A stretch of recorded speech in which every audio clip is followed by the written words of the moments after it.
Well, welcome to the 5D Academy of Higher Consciousness. I'm Zarathustra. The topic of the day is the rise of the ego, or what is ego?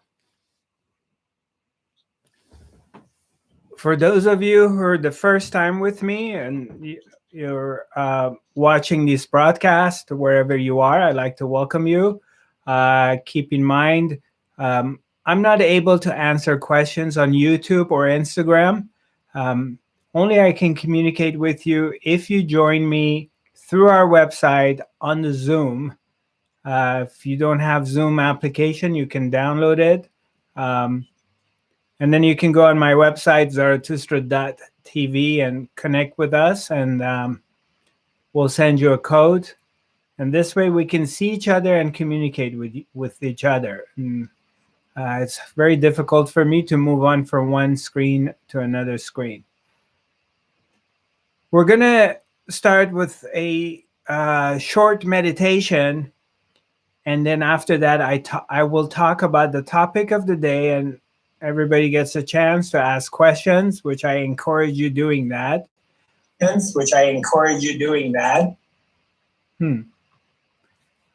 Amir? Hello? Yeah. I don't know what happened, but something got repeated. So let's see if it's going to happen again or not. Okay. Yeah, cool. So if you don't mind, mute everybody. So let's just in this moment relax into here and now and kind of let stories go. Whatever is the story. Most of you living in Europe, so this is like 7 p.m. for you, and you've been around all day long. Maybe you listen to some news, or you've been busy with your daily activities, and naturally the mind is engaged with stuff, whatever it is, whether it's your work, your family, it's politics, it's news, it's the weather, whatever that might be. So what we're going to do is we're going to use this opportunity to disconnect from the stories, whatever that is, and dive in here and now, dive within ourselves and journey within. So we take our lives on pause, or whatever it is, it doesn't matter. And we dedicate this next 15 minutes, 20 minutes to our own mental, spiritual well-being by diving inwards into the world of silence, into the world of emptiness, into the world of the being. So just take a deep breath, close your eyes, and relax into the vastness of your own self, the vastness of the being, your holy self, the presence. And allow meditation to come. No need to force anything. Just let it be, let it come to you.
simply allow meditation to take over.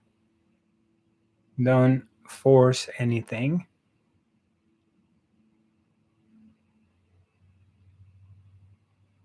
Slowly, slowly, you will drift away from the mind. You will distance yourself from the mind without trying hard.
Slowly come back.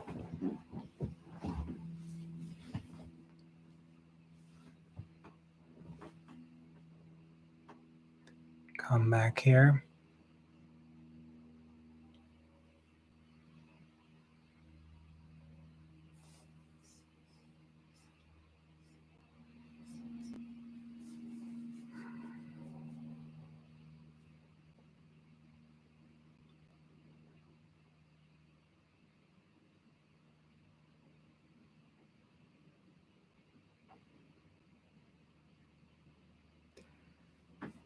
So we're going to talk about what is ego.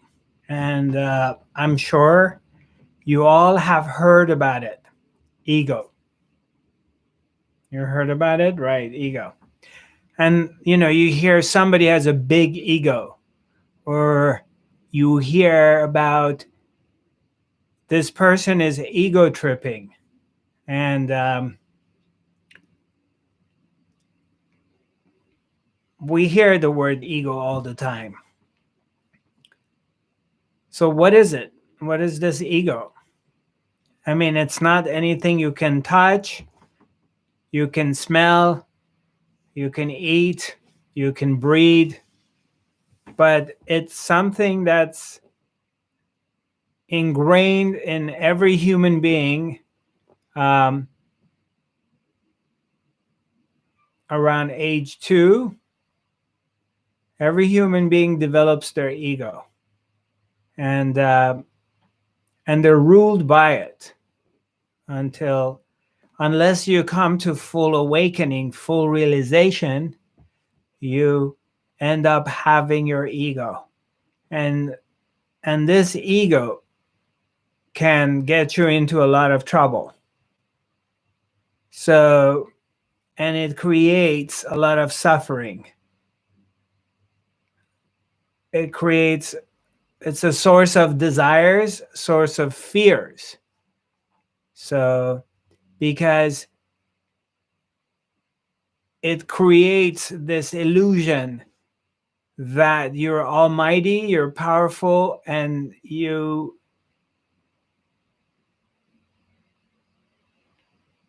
can do whatever you want to do. It gives you that sense, that being powerful. So let's dissect this. Let's get into it and get clear about it for once and all. And so we don't have to fall into this illusion, fall into this abyss. And consciousness, the presence, the being, you can compare it to a lake, a flat lake. It's a lake and it has no ripples. There's no waves in it. It's simply, you're looking on a very calm, beautiful, warm day, gorgeous day, and you're looking at this lake, and this lake is completely flat. And the surface of the lake, it looks like a mirror. Like it's so clear that you feel like you can walk on it. It's like glass.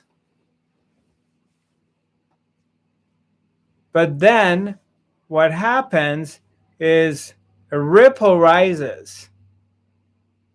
For some reason, a little wave starts to come. Whether wind comes or whatever happens, is that it creates a ripple. and the ripple turns to a wave. And sometimes these waves could be really big. They can really rise pretty high. And so when this wave comes, this ripple is created on this flat lake. It's similar to a person being born. And a body is made, and the person is being born in this world, and the person starts to develop a sense of separation, a sense of personal doership. It's just a sense. And normally this sense starts to really take form around age 2. And that's why in the US they call it the terrible 2. And so what happens is that as we begin to develop this sense of separation as an individual entity of someone that is in charge of their own affairs, somebody who's in charge of their own life, which is basically a thought that comes with the rise of the ego. A thought comes because ego is nothing but thoughts or the mind. It's no difference. When ego is simply a thought, it's a mind, it's a thinking mind. That this thinking mind has a belief system that the physical world is the only thing there is, and it connects to the physical world through its 5 senses. And as this ripple arises, this wave arises, so that the person is being born, the person is being created, the sense of I am separated is being created. Then it also comes time and space. Time and space is being created out of this thought. I am somebody, I am someone, therefore I have power and I can do whatever I want. I can achieve anything I want. And of course, today in our spirituality, in pseudo spirituality, there is no shortage of teachers, books, and teachings, and seminars and workshops about you are almighty, you have all the power in the world, you are the co-creator, and you can do whatever you want if you put your mind into it. Which this is completely false teachings.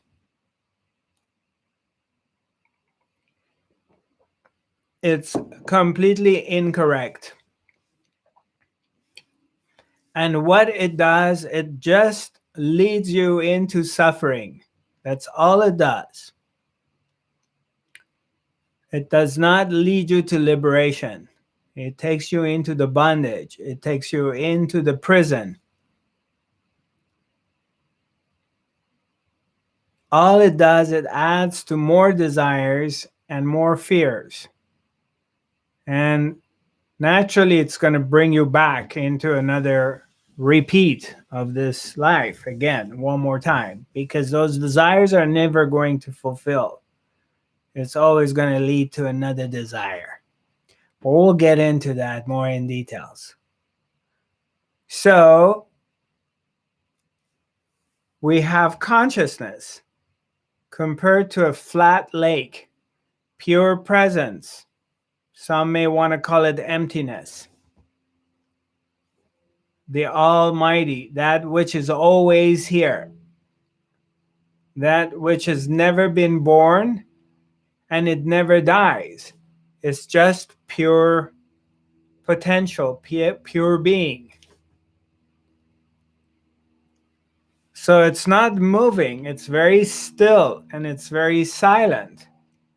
But the moment that it creates a little movement, then all of a sudden waves begin to rise.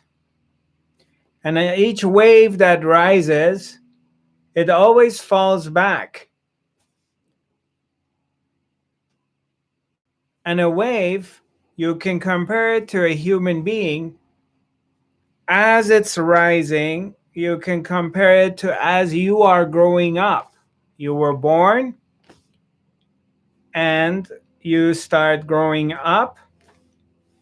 And as you're growing up, you're shaping your personality, you're developing your body, you're getting more in touch with your emotions. You slowly become aware of your psyche, or what you like, what you don't like. And so this wave, it begins to rise. It's exactly what has happened in your life. You start to grow and the wave is rising. But as we all know, every wave only goes so high. And then what happens? When it reaches its peak, what happens to the wave? It starts to fall down and gravity is going to pull it back. And where does the wave collapses, crashes in? Where does the wave go to? It goes back into the ocean. So where each human being goes back to, where do we go back to?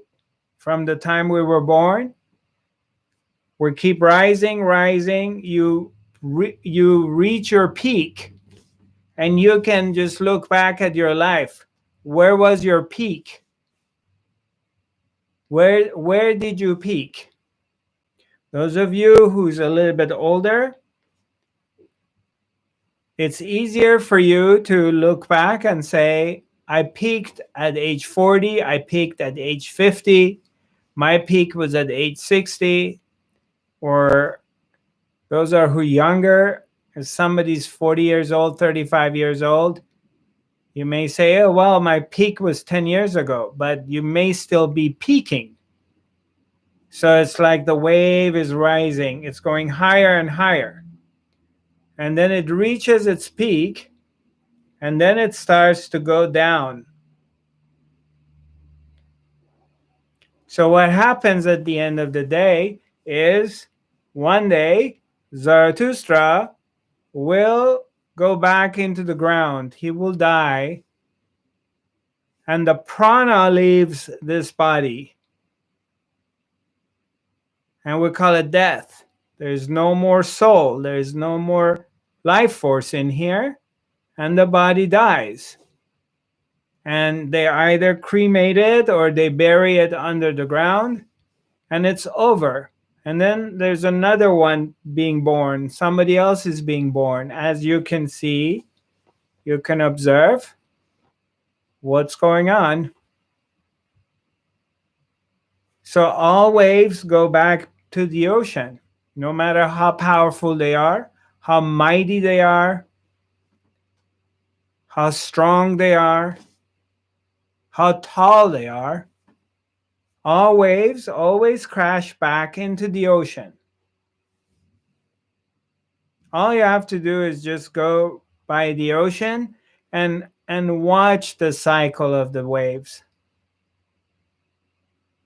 And then the wave goes back, gets washed back into the water, and then the same wave reappears. It's the same water, same ocean, keeps reappearing and falling back, keeps reappearing and falling back. And this process keeps going forever. And then some days you go to the water, you go to the ocean or to the lake, and there is no waves. It's just flat. Nothing's going on. So when this wave is rising, after a point, it begins to forget its source. It doesn't remember its source. It doesn't remember where it's coming from, which is the ocean. It's the ocean that is creating the wave. It's the lake that's creating the wave. But the wave forgets where it's coming from. And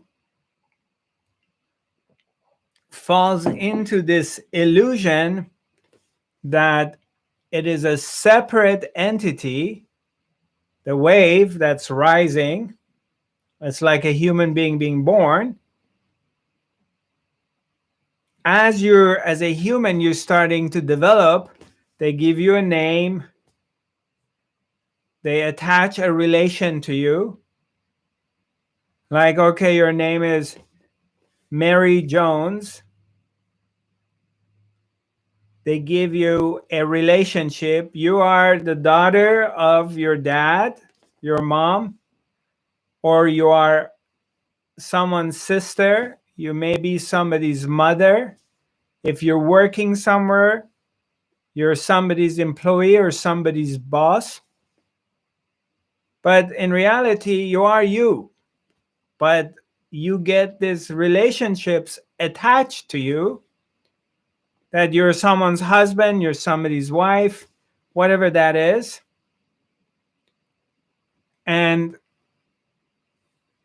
But down deep in the core, you are who you are, but you are being attached. They are attaching these different labels to you, that you're a man, you're a woman, you are Christian, you're Buddhist, you are Japanese, you're Indian, you're American, you're Swedish, whatever that is. You get your labels attached to you. So the same thing, the wave is rising in the ocean. Oh, wow, that's a great wave. That's a powerful wave. That's a great wave to go surf on. That's a dangerous wave. If you go in the water right now, you will be drowned. But the wave is the water, either in a lake or in an ocean. But it's the same thing. And at the end of its duration, it always back to its source. It doesn't go anywhere else. It's not like the wave rises and the wave gets transported in the desert or it goes in the mountains. The wave always goes back to where it came from, back into the lake or back into the ocean.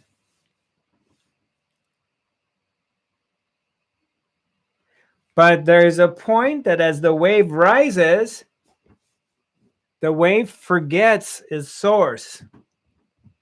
It goes into an amnesia and forgets that where it's coming from.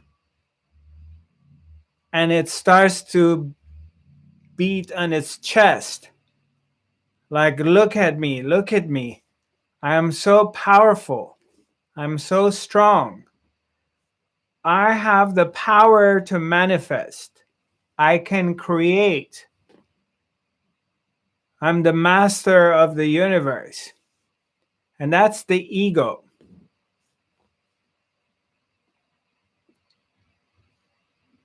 It's a thought. It's just a thought that I am powerful. I am separated from everything else. Therefore, I have my own power. I can create things. I'm independent and I'm responsible for my destiny. I'm responsible for my own well-being. I'm responsible what's going to happen to me. I have to think about my retirement. I have to save money and make investments. I need to be married. I need to have a wife or a partner. I need to have kids. What's going to happen to me if I get older? I'm going to be left out. I am responsible. I'm responsible for the politics. What's going to happen to planet Earth? I need to protect it. I need to voice my opinion because they're cutting through all the forest and destroying the forests. And I have to fight for saving the trees. They're torturing the animals and killing the animals for their skin and their meat. So I have to protect for animal rights. So I get all passionate and all angry and all excited for these things. Or I need to defend my country, so I have to go to war. Or I have to defend my religion, so I need to fight with these evil forces because I can make a difference, because I'm important, because I'm almighty, I have power. And look at me, I can create this. Look how good looking I am. Look how famous I am. Look how rich I am. So what happened is that this wave is rising from the ocean, and at one point it forgets where it's coming from. It forgets that it's the ocean that is pushing it up. So it thinks it's on its own. It's doing it by itself.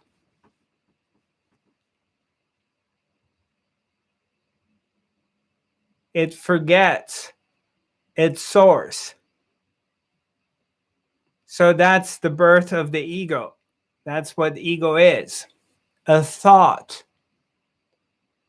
A thought that I am someone, I'm a person separated from consciousness, separated from everything else. So screw other people. Fuck them. As long as I get what I want, who gives a shit what everybody else wants? Because it's all about me. Let me get as much as I can, consume as much as I can. I need more real estate. I need to buy more homes. I need more money. I want to have sex with a lot of people. I want to have a lot of cars. I want to manipulate other people to work for me, to serve me, because I'm smarter than them. Who gives a shit about them? That's the ego. And this sense of separation doesn't come without a price. This sense of separation, it's also very fragile. It's a house of cards. It's a sand castle. Because this ego, this person,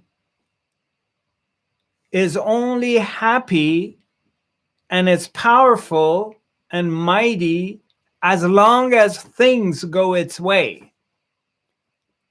As long as things go my way, I'm happy. But the moment things don't go my way, so let's say I don't know, I am with my lady, my woman, and we're really tight with each other and we really love each other and I feel like she belongs to me, but then she meets another man and all of a sudden her attention goes on another man and she wants to be with this other man.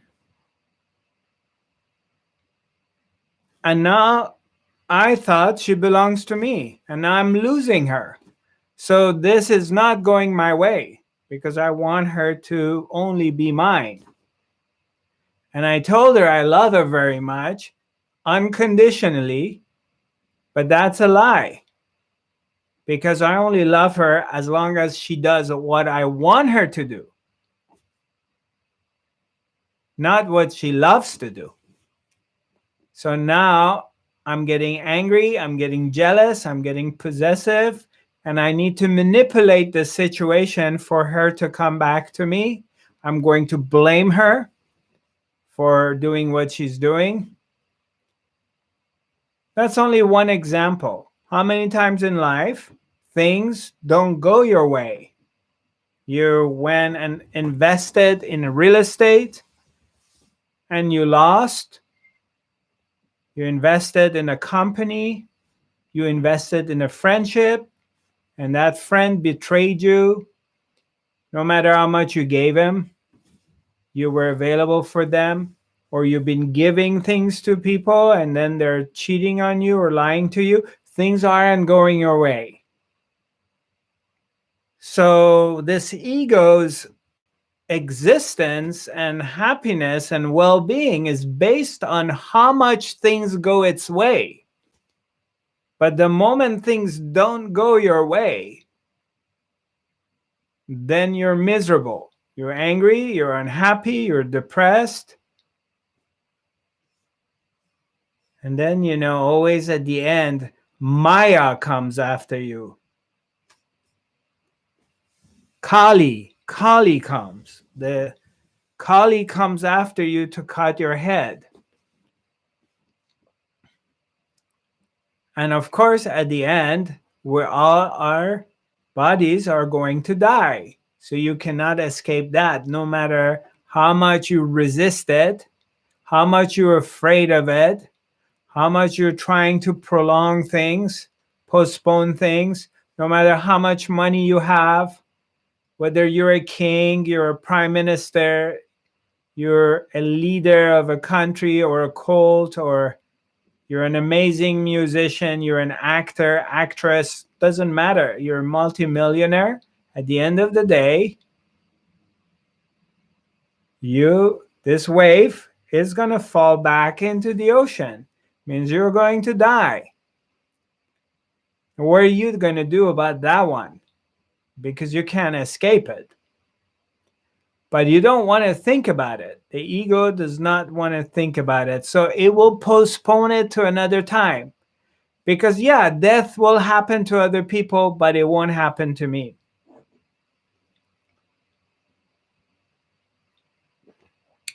So this ego, it operates based on fear of unknown, fear of inevitable, and it's fueling off of desires. All these desires for control, to be able to control other people, control life, events of life. Whatever it can control, it wants to manipulate it so things go its way.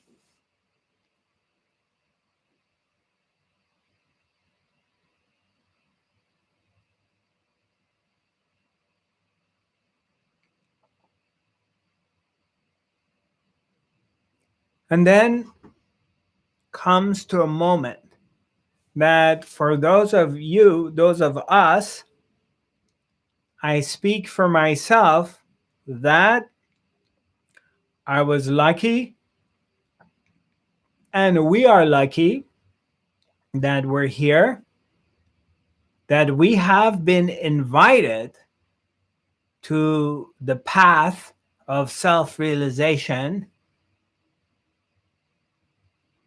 Out of 7 billion, 6 billion, I don't know how many million people are on this planet, and it doesn't really matter to me. But out of all these people and every entertainment that exists on this planet, so many different things that there is, that you can do all day long, millions of different things that you can get engaged in doing. You left everything behind, and we're here together in search of freedom, to become free. And of course, a part of the ego comes and says, I chose this path. I decided that I want to be spiritual. I decided that I want awakening. But that's again, the ego is playing that game because it wants to maintain a sort of control, even here. Even though that the ego knows that it's getting close to its death, it's coming close to its ending, it wants to trick you. Look at me, I'm so spiritual. I sit down and meditate for 4 hours, and that 4 hours I have no thoughts.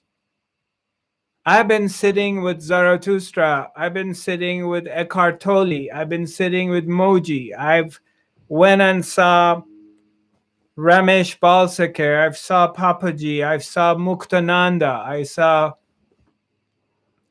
Guruji, whomever. I've been with Amaji. I've served in an ashram. Look at me. I've been meditating for years. Look at my degrees. I got all these batches, my medals, spiritual medals. I've done all these shamanic healing courses with shamans from everywhere, Hawaii, from Amazon, from everywhere. Look at me, look at me. I've accomplished a lot. It's still your ego fooling you. It's deviating you from annihilation. It wants to hang in there. So the spiritual ego is very, very dangerous. Spiritual people are more dangerous, more fanatic than ordinary people who are completely unconscious. I would be less scared of like Donald Trump or George W. Bush or Adolf Hitler than someone who's been meditating and been around the gurus for 30 years and they're vegan and they do yoga and they don't have sex and they don't smoke cigarette and they meditate and they read a lot of books. I would be more scared of them or someone who's going to the church or the mosque every day than someone completely unconscious, because the spiritual ego is more dangerous. It's bigger. It's more vicious. Because now they've learned the words. They know how to hide. They know how to manipulate. They have the tools to how to hide behind being conscious. But then they're the most unconscious people on the planet. Because it's a lot of look at me, or a lot of judgments, judging other people, or having this sense of entitlement that I've been with Osho for 30 years, I'm Osho Sannyasin, or I've been with Dalai Lama and I'm a Buddhist monk, or I've been with, I don't know, Amaji, or I went to the Miracle of Love or the Oneness University, and our group, we are better than other people. We're more conscious. We're the conscious ones, and everyone else is sleepy. And that's a dangerous ego, which is hiding itself behind a red rope or an orange rope or a mala or an appearance of spirituality. Oh, I am completely raw vegan and I got my mala and I got my yoga stuff and I got my white thing in my head and I absolutely never look at cigarettes or raw meat, or I never think about sex or alcohol, or everything has to be absolutely pure.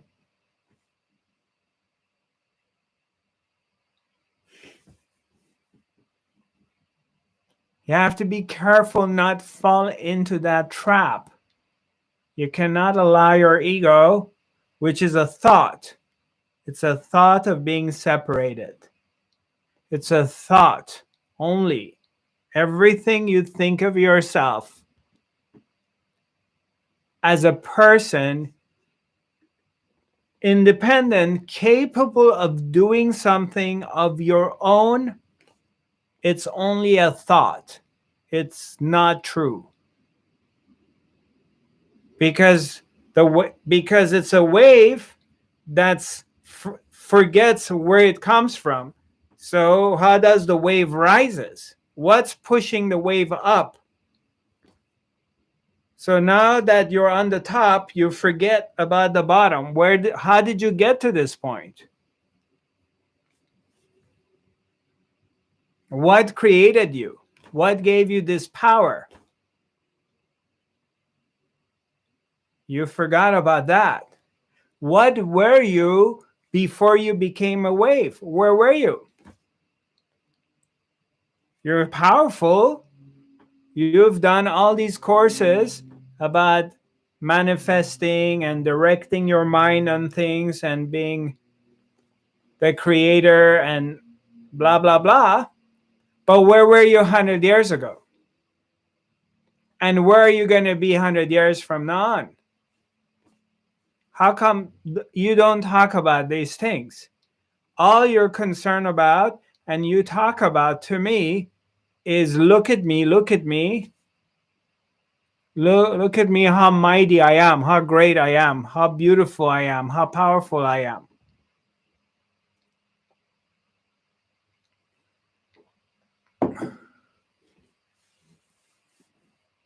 It's simply a thought, and that's in the mind. So what we do is we divert our attention from the thinking mind beyond the thoughts. We go to the still point. And it's not very difficult because all you have to do is simply follow the trail of your thoughts. Follow the trail. Where do they come from? Where do your thoughts come from? And follow it inwards, and you go back into the lake. This wave that's rising, the top, you go back to where it came from, and you realize it's coming from the ocean. So you follow your thoughts back into their origin, and you see that they come from nowhere, nothing.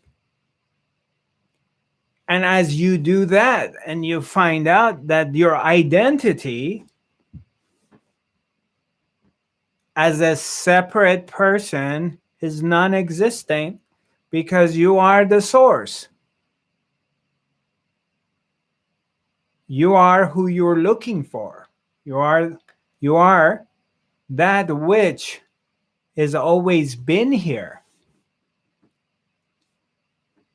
Both the creation and the creator. That's your origin. But then, people hear this and they come and tell me, oh, Zarathustra, I am the creator. I can manifest. But then I can tell this is the ego speaking. It's not coming from emptiness. It's coming from an identity. Because now you picked up my words or the words, and now you're personalizing it and attaching it to self-interest, self-power. It's not what we're talking about here.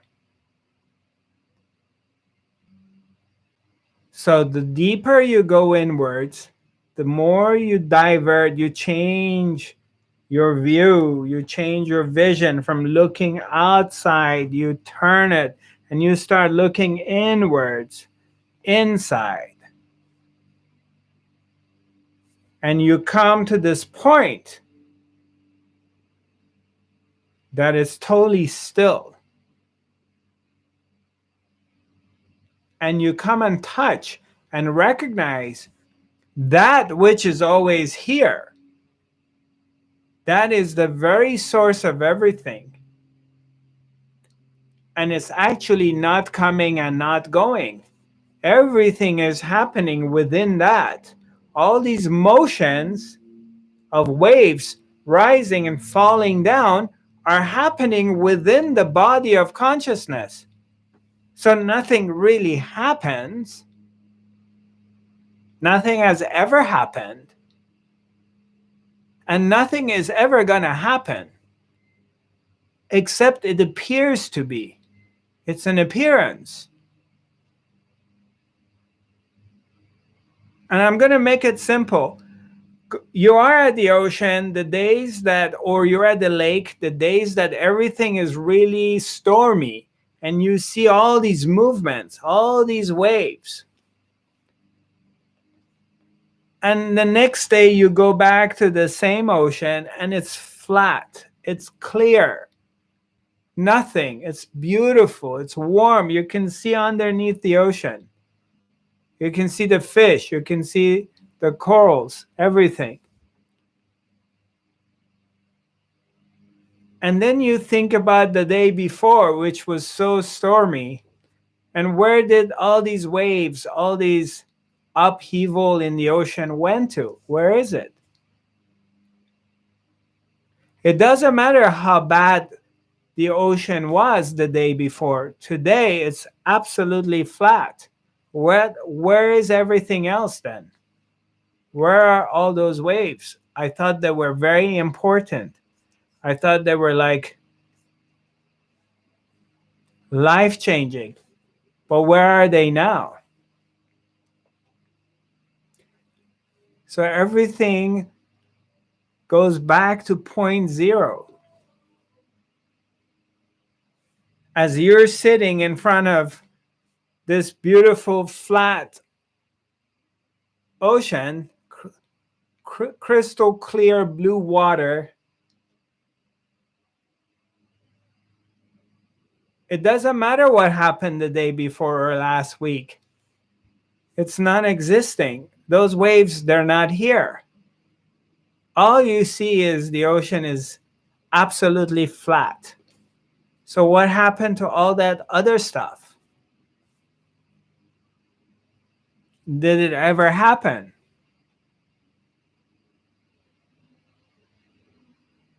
So when you go back into inner silence and your attention completely comes here and you discover the state of samadhi within yourself and you're absolutely still, there is no thoughts, there is no movements, you're in absolute peace and you feel the bliss of the presence of the divine being. Where does the human history, what happens to human history? What happened to anything that's happened in the past? What happens to anything that's happening in your life? Why does everything go to absolute silence? Because you come back home to the source. You come back to the truth of who you are. And everything else disappears. Because they were just like mirage in the desert. They were appearances. They were not real. And blessed is the one who comes to that realization. Blessed is those who in this life come to see that and they liberate themselves from this illusion called my life.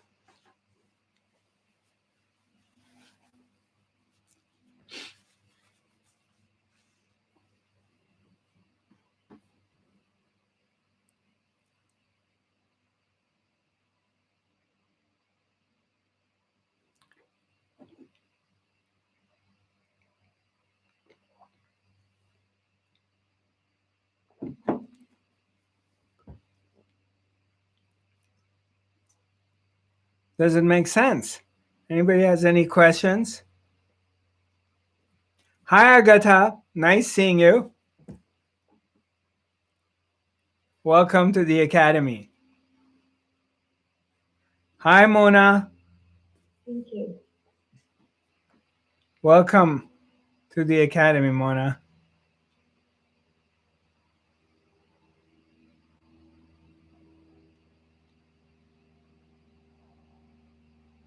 We do have some new people here today. Okay, great. Wonderful.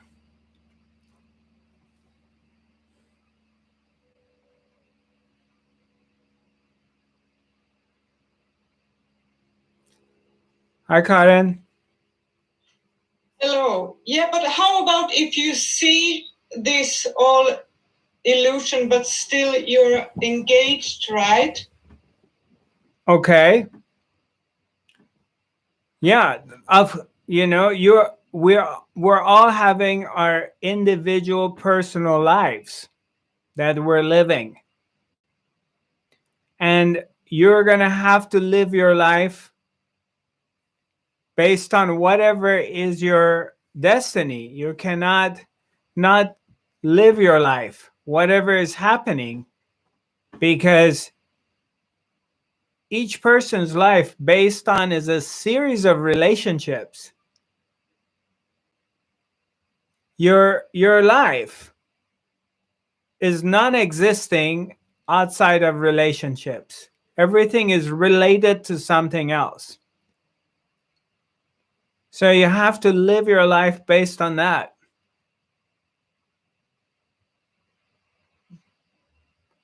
Whatever that is.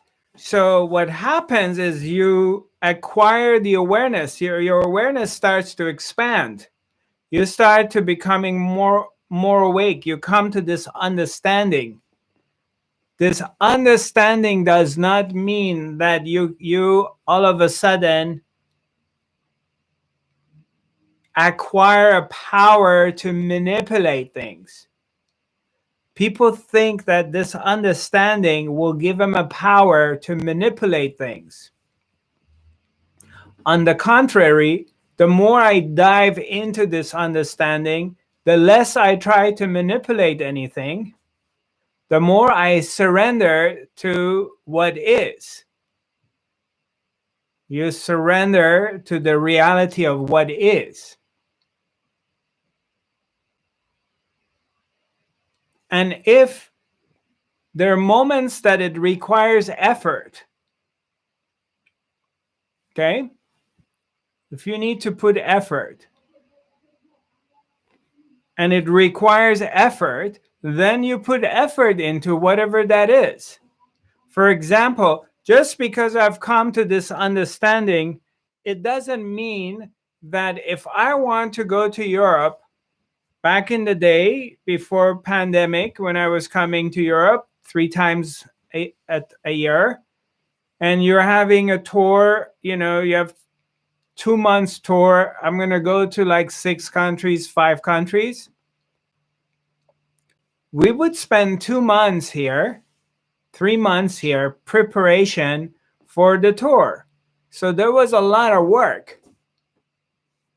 Contacting my organizers in different countries, designing workshops, seminars,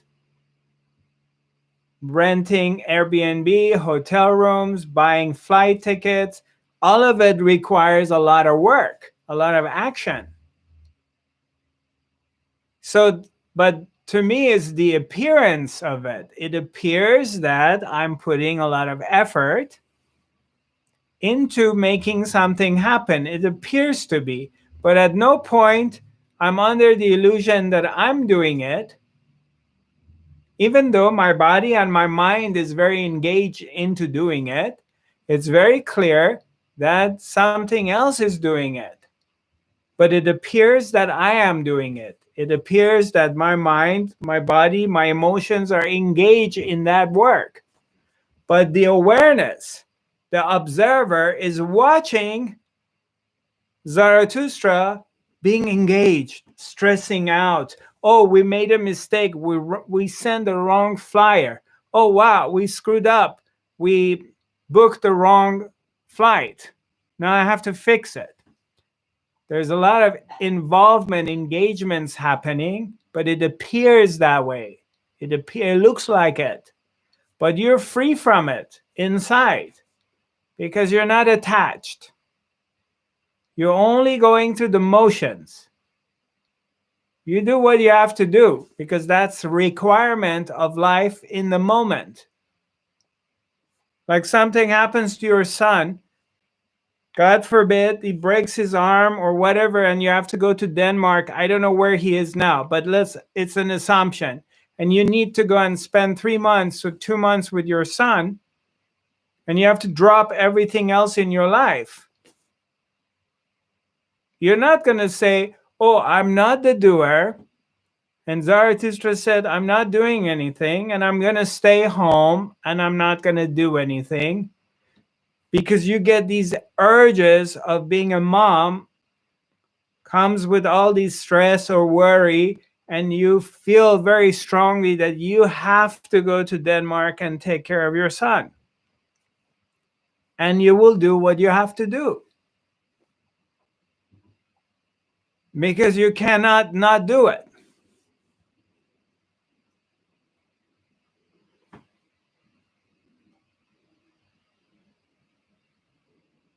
Similarly, like for me, what happened to my mother, I can't just stay home and say, okay, you know, all is well, and I'm not going to take care of her. Something's much bigger than me creates this urge that I need to be available for her and I need to go there. It doesn't just feel good not to do anything. So something lifts you and pushes you to do it, whether you want to do it or you don't want to do it. Something bigger than you will carry you.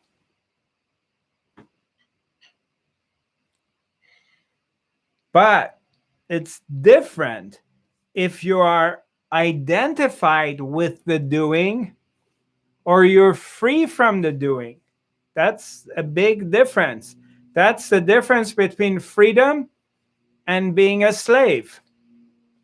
You're still doing the same thing, but one is not attached to the results and is not identified as the doer, and the other one is completely identified with the story.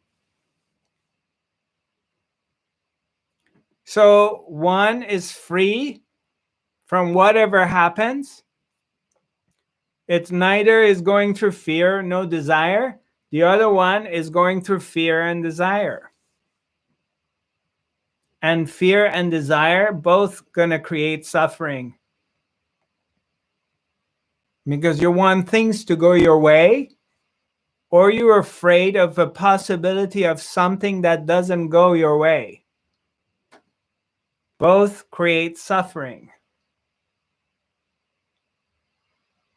Did I answer your question, or I confused you? No. Does it making any sense for you? Yes. Yeah, absolutely. Yeah. Great. Thanks for asking. Anybody else? Questions? Comments? Yeah. I just love the way you are explaining it with your pictures and everything. So thank you. Yeah, you're welcome.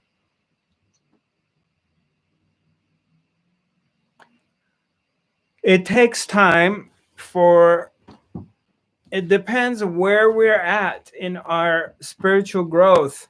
And obviously, again, this particular teaching, the 5D quantum awareness, which is based in Advaita Vedanta, it's an ancient teaching.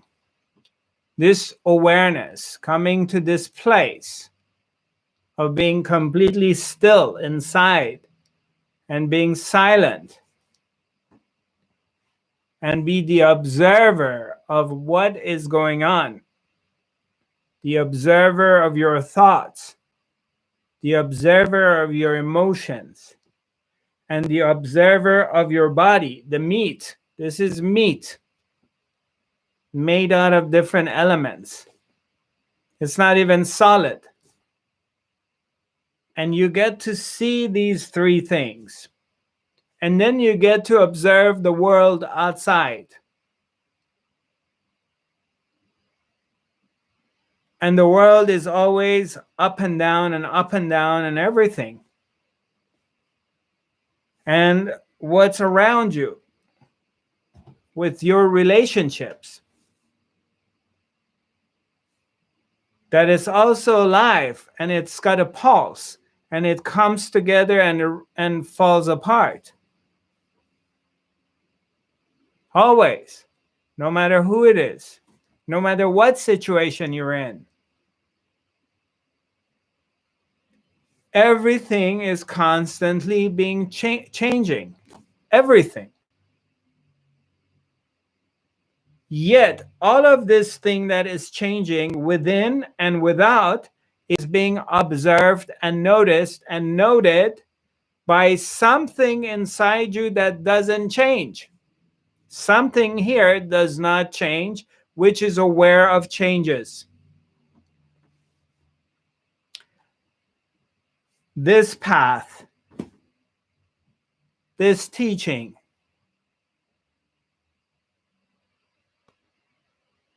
that we all have been invited to, somehow through the grace, has found us worthy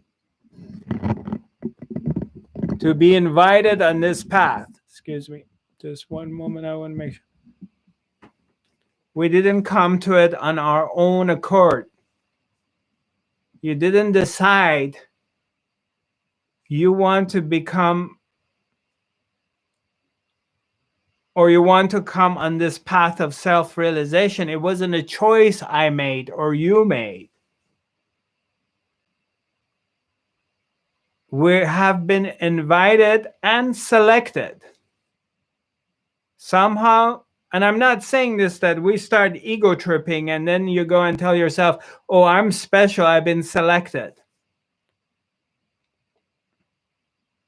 But this teaching is not appealing to a lot of people on the planet. It's only appealing to a very small number of people on the planet. Only. The rest are not attracted to these teachings because this teaching promises you nothing. It doesn't deliver any promises. It's not going to tell you, come and do this thing and you're going to get rich. Come and do this thing and you're going to find your soulmate. Come and do this thing and you can live 150 years. It doesn't give you any promises. This teaching is telling you you have no free will. There's nothing you can do. So it's not really attractive in that sense. In the worldly sense, it's unattractive. But yet, we're all here. And what is bringing us is the deeper we go into it, the more peace, tranquility, silence, love is appearing in our lives. It's not because of what we're doing, it's despite of what we're doing. Yet, still things happen. Yet you still work, you still make money, you still take your kids to school, you still attend to your family, you still attend to your partner, you're still doing whatever you're doing. It's not like you're a stupor and you're like a rock like this all day long, not doing anything, but you're doing everything from silence. You're doing everything from stillness, from a place of being solid. And this is an invitation. Why is the rest of the world not here? Because they're not selected. They've been rejected. They're not fit to this. Her Majesty, the Supreme Being, has not discovered them ready or fit for this particular teaching. So what do? A lot of them are either after making more money, creating empires, corporations, acquiring more power in the world, or practicing different kind of spirituality that gives you personal power to manifest money, to manifest wealth, to manipulate things. So they're practicing that, which is going to turn into more fear and desire, because it's a never-ending endeavor. It never ends. It just keeps going on and on and on. The more you acquire, the more you become afraid, paranoid.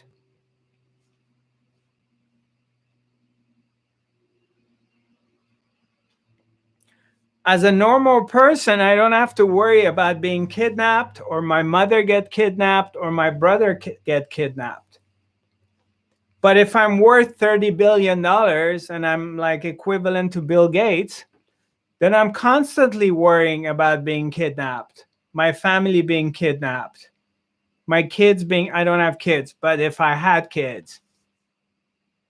So it's like the more you're adding up, it's not like your life gets easy. It can get a lot more complicated.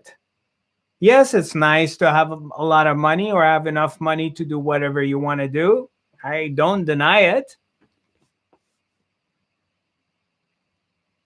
But it escalates.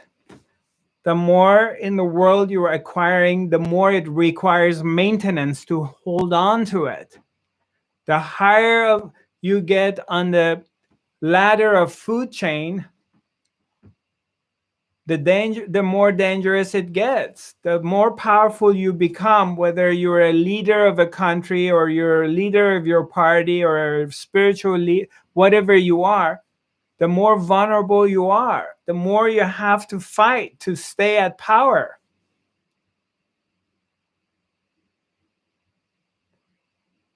So when you reach the top, get ready to drop.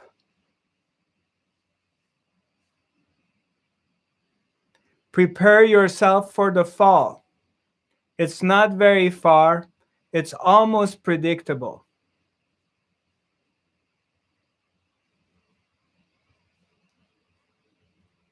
And that's desires and fear. It's not freedom.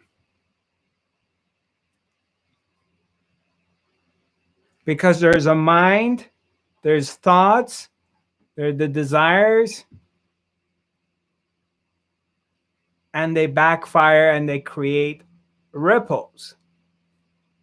And we want to be free, real freedom, inner freedom. We want to find the inner treasures. And you cannot inner treasures by empowering your mind and to think more and using your thinking mind. You don't empower it. You have to disconnect it. You have to get away from it. You have to find silence. No thoughts, not good thoughts or bad thoughts. They're the same crap. No thoughts, silence, which leads you to freedom.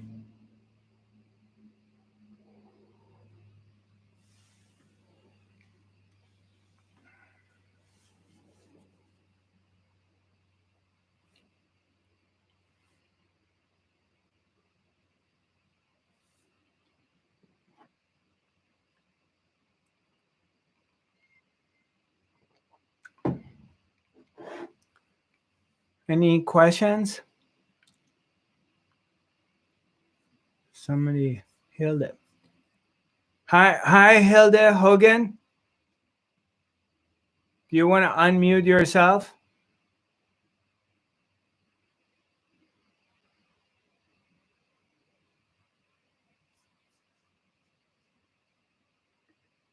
No. Hilda Hogan, you put your hand up, so I thought you wanted to ask a question. Cool.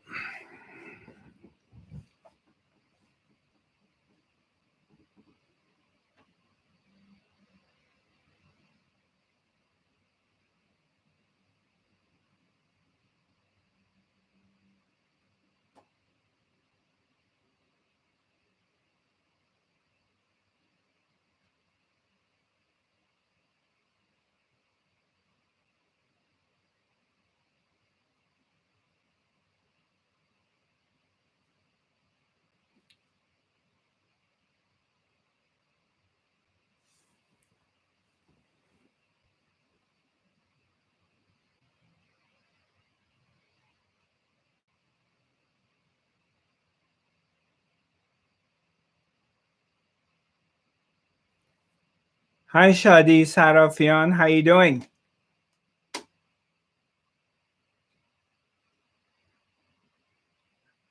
How's it going? Good, thanks. How are you? Yeah, nice to see you. Nice to see you as well. What's... Nice blue shirt. It's oh very yeah, refreshing. oh yeah, thanks. It goes with the theme of the ocean. Well, thank you. Yeah. Actually, I bought it in Stockholm. I bought it at the store Zara in Stockholm. I have. It's funny that I have very good luck when I go to the store Zara, and I always find cool stuff. I wonder why your name starts with Zara. Yeah, exactly. I wonder why. Anyway, thank you for today's discussion. Yeah, it you're really, welcome. Made sense. You're welcome. Nice to see you. You too. Thanks.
So, what is this whole play about?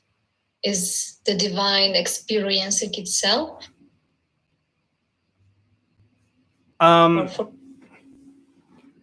Yes, it's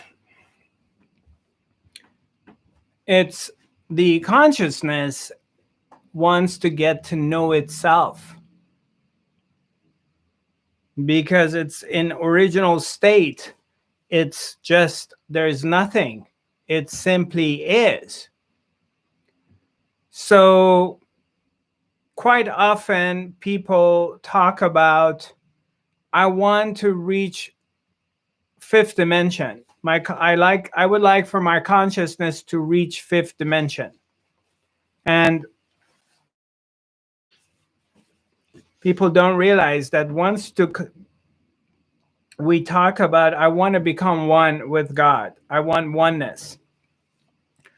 But if you do, for example, I'm just using it as a form of verbalizing it and talking about it. Just one moment. I need to open the window a bit more.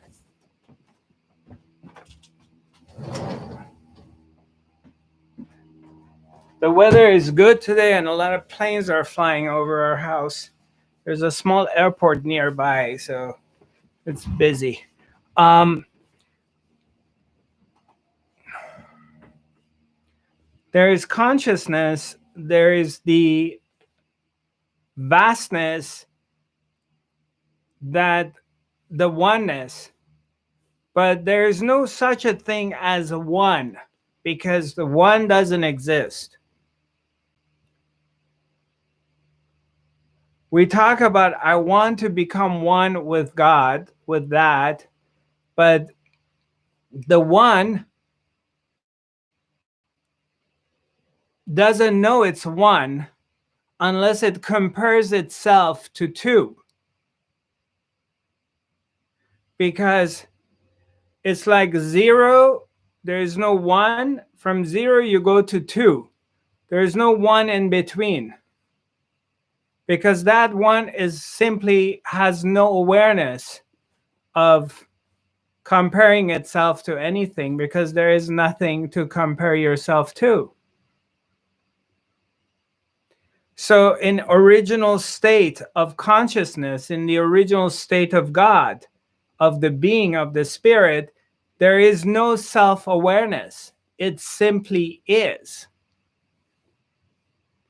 Which is very difficult for human mind to comprehend that, because the mind is not functioning in oneness. The mind is always functioning in duality. It's in a, again, I mentioned earlier today about relationships.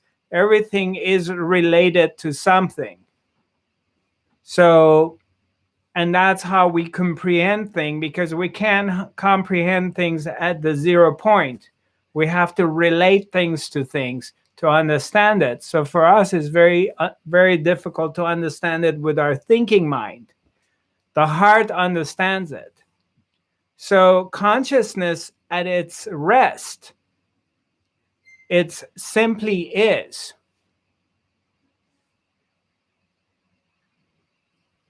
But then, for it to understand itself, to get a glimpse of its potential, because it's just pure untapped potential, then what it does is it creates in imagination, in dream, it creates duality. So it can really look at itself. So if we're all sitting in a room together, and we'll check each other out. Okay, I like her hairstyle. Oh, I like her shirt. I don't like her shoes. I don't like his mustache. Naturally, all day long, we're looking at things and we're making assessments, decisions, whether we like it, not like it, whether we feel safe or not. So this pure potential, this vastness of the being, let's say 1,000,000 years, 10 million years, 100 million years go by, and finally consciousness gets bored. It says, okay, dude, I am, and I'm bored, and I want to create because I can. So it begins to create. But both sides are the same. So it creates a man, it creates a woman, because in the dual world, in the apparent world, you have to have the opposites. You can't have one without the other. So you create kindness and viciousness. There is love and there is evil. There's joy and there's suffering. Everything that you create in manifestation of duality, because you're coming from oneness into duality, so the other part has to be equally created. None can exist without the other. There is day and there is night.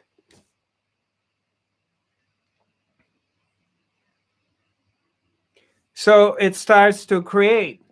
Okay, so if you're omnipresent, you're vast, you're infinite, are you only gonna create angels and light and everybody's an angel and everybody's got wings and everybody's kind? So let's say you play that game for another 5 million years and you get, you know what? I'm tired of angels. I want to create Al Capone. I want to create gangsters. I want to create war. I want to create killing because I'm bored of all being nice. I want to experience what does it feel like, because I can be anything I want simultaneously. So I want to create, what does it mean to kill? What's the feeling of killing someone? And in the same time, I can be on the other end of getting killed. So I can experience both of them simultaneously. And I can be a fish in the ocean, and I'm a goldfish, and I'm a nice fish, and then I'm going to be a shark who comes and eats this one. So I get to experience both ends. I'm going to be a nice, soft bird, and then I'm going to be a hawk and eagle.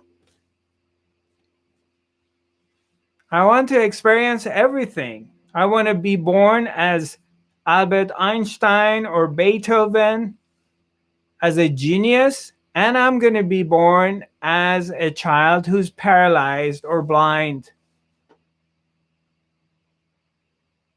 I'm going to be born as a rich kid, and I'm going to be born as a poor kid. I get to experience all of it simultaneously because I can, because I'm infinite. But again, all of these things at the end of the excuse me, all of these things at the end of the day, they just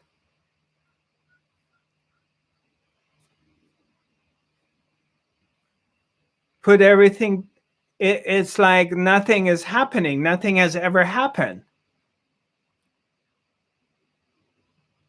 Because both forces, they null each other. They diffuse each other. As much there is evil, as much there is goodness. Neither of them can overcome the other. But it's going to play this dance with each other. The dance is going to be there. There's creation and there's destruction. There's birth and there's death. So God, consciousness, gets to experience all of it.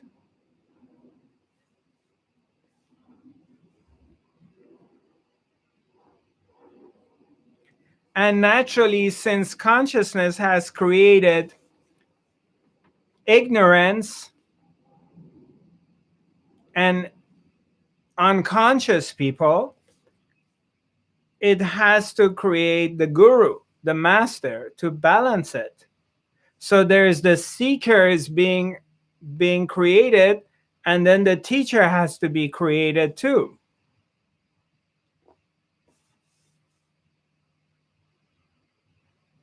Because neither of them can exist without the other.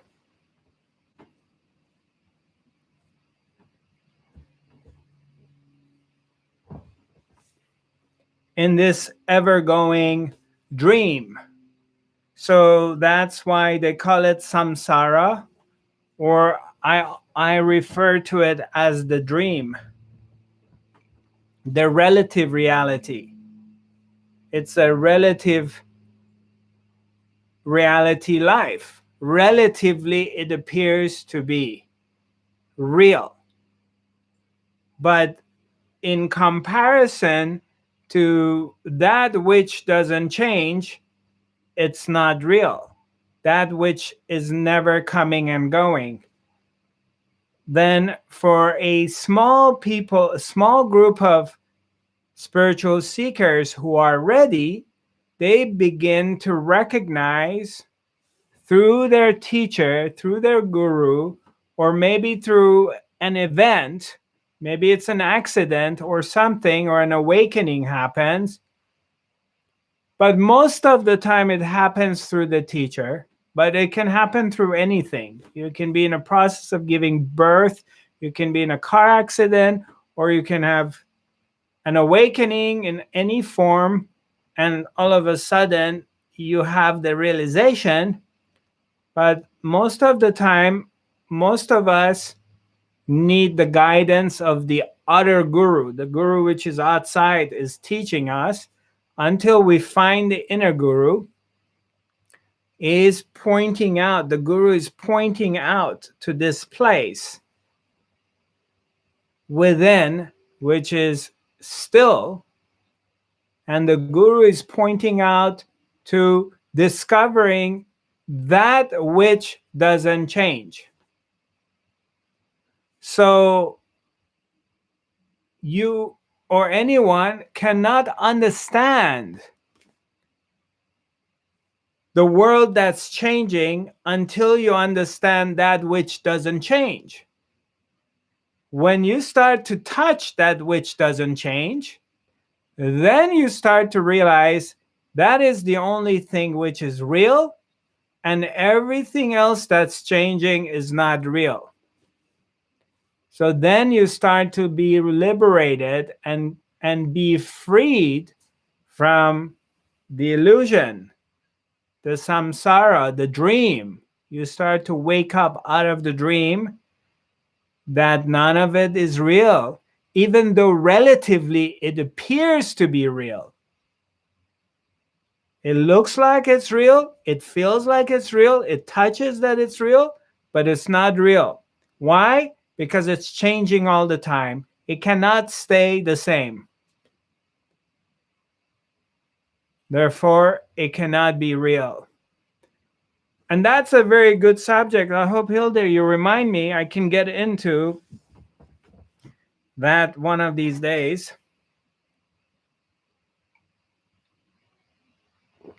And get into the depth of it.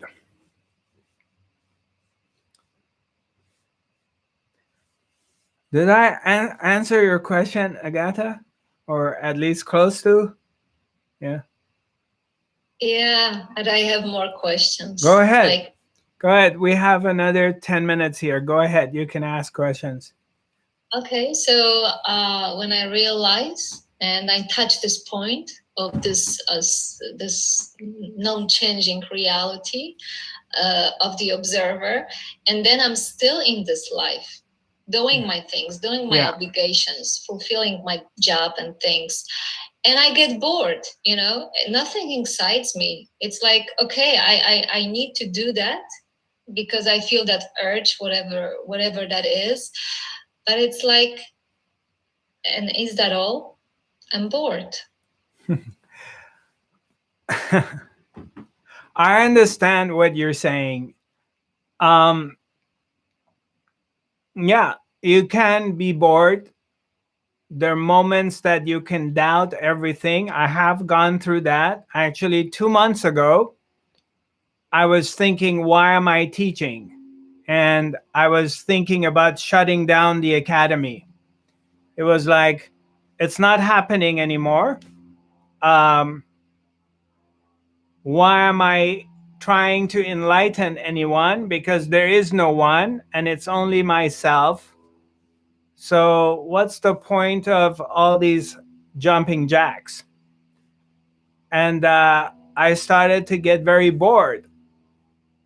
With myself and the teachings. It was like, I mean, what am I doing? It's a waste of time. And I kind of went through that phase, and somehow it just didn't go that way. It didn't go to the point of shutting it down. And it recreated itself. You're not the first person who comes to this understanding and experience boredom. It's a part of the path. It happens. But in the apparent life, one thing leads to another thing. So something else will appear for the mechanism, the body-mind mechanism. It gets involved with a new project. And once the understanding gets deeper, quite often it gets very juicy. Quite often, for a lot of people, it becomes more exciting because what happens is that, okay, I don't have to save the world because there's no world to save. I don't have to worry about the world because I don't need to save the world. I'm not interested in the events in the world because they don't affect me anymore. I'm indifferent to that. And then, so you get, oh, what can I do? Something fun. Like, oh, wow, I want to learn how to paraglide. I want to learn a new language. I'm free. I'm not seeking. I'm no longer putting any time in self-realization and God realization. So why don't I, while this body, this mind is going to live on this planet for how much longer? I don't know, maybe next 5 minutes or maybe next 20 years. And it's like, oh, I want to learn something new in this world, not regarding saving the world or improving the world, because those go out of the window very quickly once you come to this realization.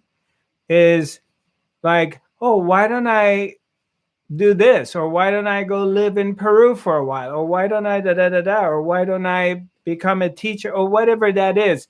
Something shows up and the quality of it changes because you're operating from a different place now, which I can't really explain it. But a newness comes.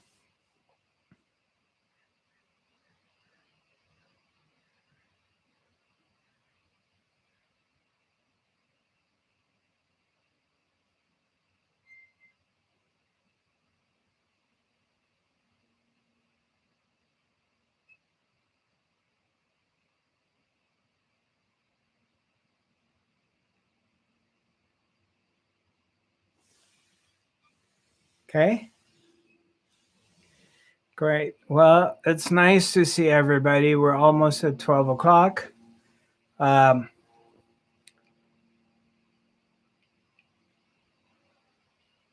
Those of you feel like connecting, you're welcome to write me an email. Our email is info@zarathustra.tv.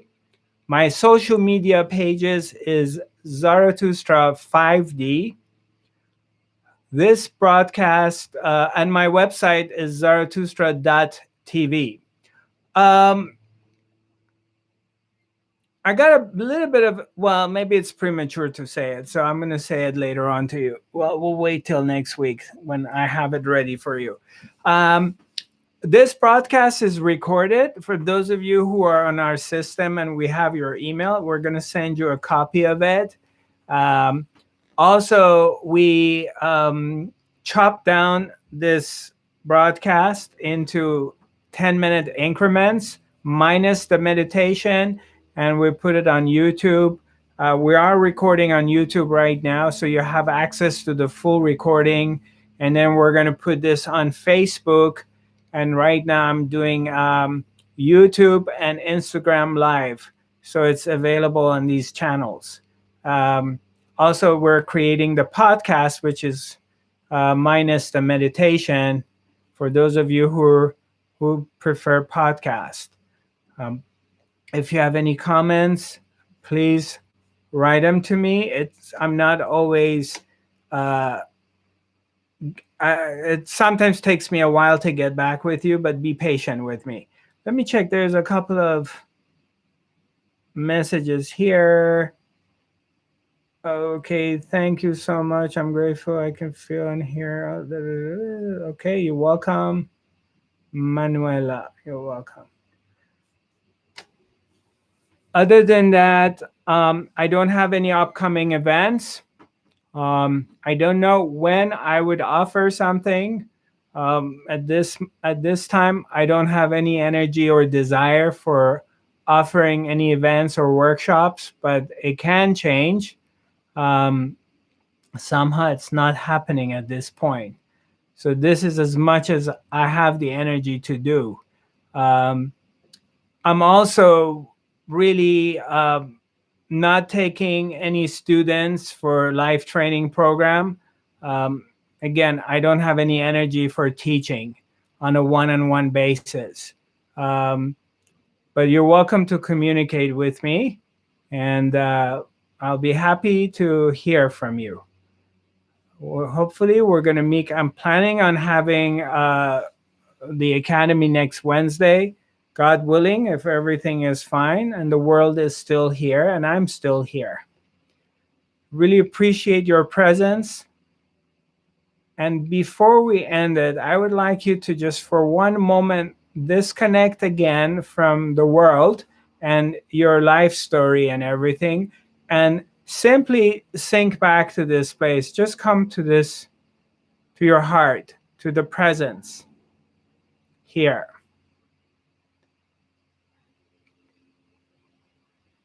And just know in this moment that all is well.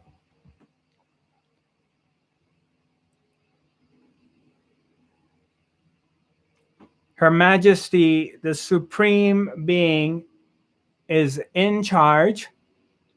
There is absolutely nothing to worry about, despite of what is happening in the world and all the world's dramas. Once you come back to your heart, to the center of yourself, everything quiets down, and the world, your mind, and your story will disappear. And you get to touch your own being, the presence,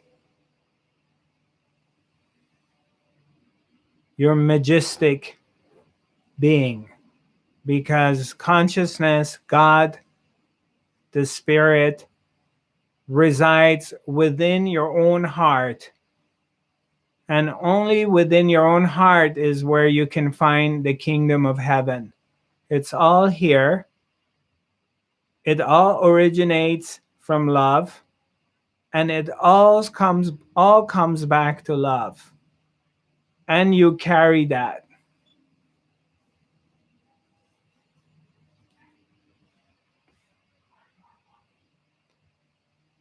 Even though a lot of fears may rise, you may hear a lot of news about the world's affairs, but come back to your power. Come back here to this place.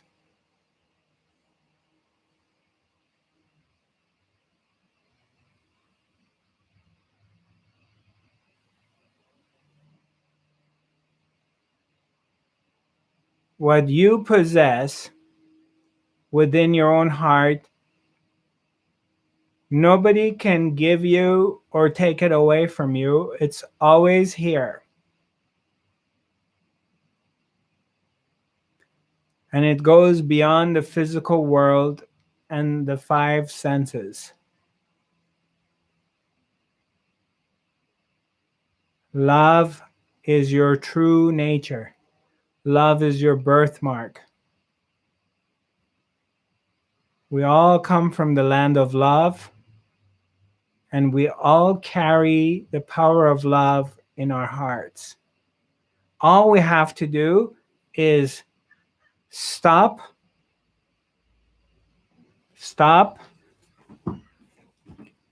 and sink in. And it immediately reveals itself to you.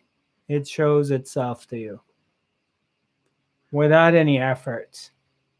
It does not require any efforts. It's waiting for you to be discovered. That's all you have to do, is be quiet and be still.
Yeah, thank you for joining me. Namaste.